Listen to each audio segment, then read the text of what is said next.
It's me again, Deepak. So, how are you? I haven't been able to check all my threads because I've been on book tour and I've been going from one media event to another, and I'm now rushing to do a lecture at the Unity Church in Atlanta, in a place called Marietta. So, of course, I'm on the book tour still. So, it's the third Jesus all the way.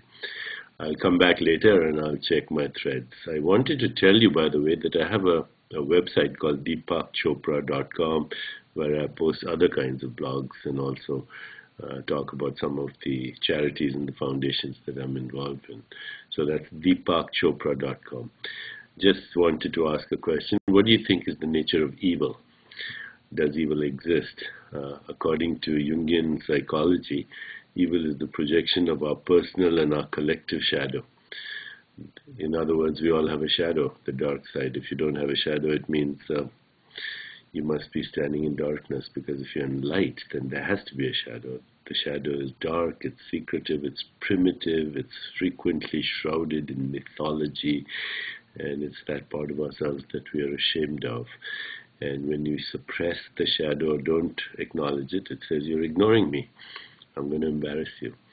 The shadow comes out pathologically when there is secrecy, when there's repression of desire, when there is anonymity, when there's permission to do harm, when there's poor leadership, when there's an us versus them mentality, when there's extreme abject poverty or other kinds of abject conditions like Abu Ghraib prison, and then the shadow unleashes itself. And like that, our collective shadow manifests as the evil in the world.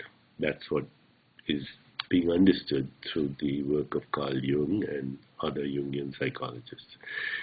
So it echoes Jesus' statement, which I talk about in the third Jesus, that when he says, resist not evil, or he who is without sin, let him cast the first stone. What do you think of that? I'd love to hear your comments, and I'm going to come back and check them all later tonight when I return. Thanks. Have fun. Goodbye. Lots of love.